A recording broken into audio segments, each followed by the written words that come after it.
भूत की कहानी बहुत समय पहले की बात है। एक छोटे से गांव में बलराम और उसकी पत्नी गीता रहते थे। बलराम नारियल पानी बेचकर अपना और अपने परिवार का गुजारा करता था। वह मेहनती और ईमानदार था, लेकिन उसमें एक बुरी आदत थी।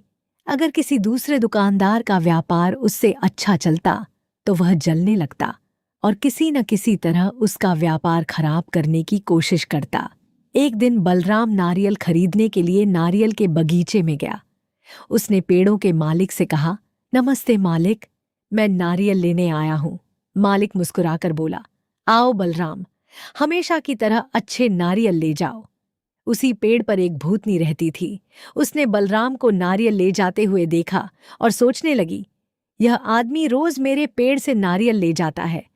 आखिर यह इन नारियलों का करता क्या है? मुझे इसका पता लगाना होगा। भूतनी चुपचाप बलराम के पीछे पीछे चल पड़ी, लेकिन बलराम को उसकी भनक तक नहीं लगी। बाजार पहुंचकर बलराम ने अपनी रेहड़ी लगाई और जोर जोर से आवाज लगाने लगा, आइए आइए, मीठा और ताजा नारियल पानी, राजस्थान के सबसे स्वादिष्ट नारियल। उसकी आवाज सुनकर बहुत सारे लोग उसके पास आए और नारियल पानी पीने लगे। एक ग्राहक बोला, बलराम, तुम्हारे नारियल का पानी हमेशा इतना मीठा क्यों होता है? बलराम मुस्कुराकर बोला, मैं बचपन से यही काम कर रहा हूँ। अच्छे नारियल पहचानना मुझे अच्छी तरह आता है। यह सब सुनकर भूतनी ने भी पहली बार नारियल पानी चखा। वाह, कितना मीठा और स्वादिष्ट है। मैं तो अब रोज यही नारियल पानी पीऊंगी। उसी समय उसकी नजर पास के एक होटल पर गई। होटल में भी काफी ग्राहक आ रहे थे। बलराम ने होटल की तरफ देखा और मन ही मन जलने लगा। इस होटल में इतने ग्राहक क्यों आते हैं? कल से इसका व्यापार बंद करवाना ही मेरा काम है। अगले दिन जब कुछ लोग होटल की तरफ जाने लगे तो बलराम ने उन्हें रोकते हुए कहा, वहां मत जाइए। वह होटल साफ सफाई नहीं रखता, बासी आटा इस्तेमाल करता है।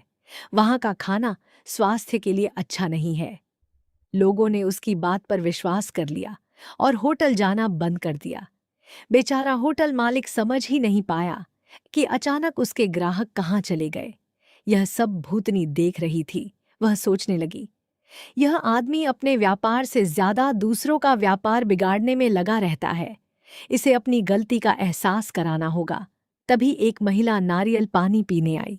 भूतनी तुरंत उस महिला के शरीर में प्रवेश कर गई। महिला ने एक के बाद एक कई नारियल पानी पी ली। देखते ही देखते बलराम के सारे नारियल खत्म हो गए। बलराम बोला, मैडम, अब कृपया पैसे दे दीजिए। महिला बिल्कुल चुप रही। बलराम ने दोबारा कहा, मैडम, पैसे? अचानक वह महिला एक डरावनी भूतनी में बदल गई। उसकी लाल आंखें, डरावना चेहरा और तेज आवाज देखकर बलराम कांप उठा। भूतनी गरज कर बोली, मुझसे पैसे मांगते हो? बलराम डर के मारे बेहोश हो गया। कुछ देर बाद उसे होश आया। उसने इधर उधर देखा, लेकिन भूतनी कहीं दिखाई नहीं दी।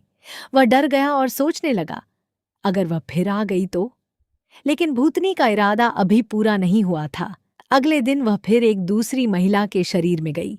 जैसे ही बलराम ने पैसे मांगे, महिला फिर भूतनी बन गई।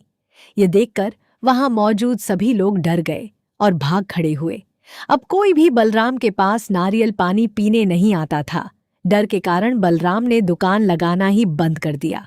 कुछ दिनों बाद पास वाले होटल का मालिक उसके घर पहुंचा। वह बोला, बलराम, मैंने सुना तुम्हारे साथ क्या हुआ। डरने की जरूरत नहीं, तुम फिर से दुकान लगाओ। यह सुनकर बलराम की आंखों में आंसू आ गए। वह बोला, भाई, मैंने तुम्हारे व्यापार से जलकर लोगों को तुम्हारे होटल जाने से रोका था। मुझे माफ कर दो। उसी समय भूतनी वहां प्रकट हुई। बलराम और होटल मालिक दोनों घबरा गए, लेकिन भूतनी मुस्कुराकर बोली, डरो मत। मैंने तुम्हें नुकसान पहुंचाने के लिए नहीं, बल्कि तुम्हें तुम्हारी गलती का एहसास दिलाने के लिए यह सब किया था। अब तुम बदल चुके हो, इसलिए मैं बहुत खुश हूं। इतना कहकर भूतनी हमेशा के लिए वहां से चली गई। उस दिन के बाद बलराम ने कभी किसी से ईर्ष्या नहीं की। वह पूरी मेहनत और ईमानदारी से अपना व्यापार करने लगा। धीरे धीरे उसका व्यापार बढ़ता गया। छोटी सी रेहड़ी की जगह उसने एक बड़ी दुकान खोल ली और गांव का सबसे सफल नारियल पानी बेचने वाला बन गया। कहानी की सीख दूसरों की सफलता देखकर ईर्ष्या करने से हमारा अपना नुकसान होता है। अगर हम पूरी मेहनत, ईमानदारी और लगन से अपना काम करें तो सफलता एक दिन जरूर मिलती है। दोस्तों, अगर आपको बलराम और नारियल वाले भूत की यह मजेदार कहानी पसंद आई हो तो वीडियो को एक प्यारा सा लाइक जरूर करें। अपने दोस्तों और परिवार के साथ इसे शेयर करें